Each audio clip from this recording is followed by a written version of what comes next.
What's the meaning of cursor?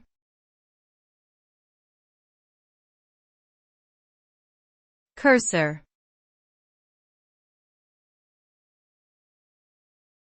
Cursor.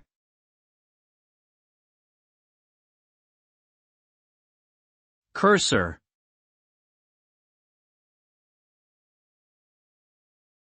Cursor.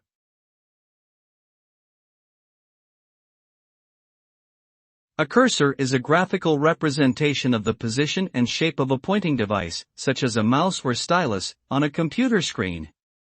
It typically takes the form of a small arrow, hand, or other icon that moves when the user moves the pointing device. The cursor is used to select, move, or manipulate objects on the screen, as well as to indicate where text will be inserted. It is an essential component of most graphical user interfaces and plays a key role in user interaction with computers and other digital devices.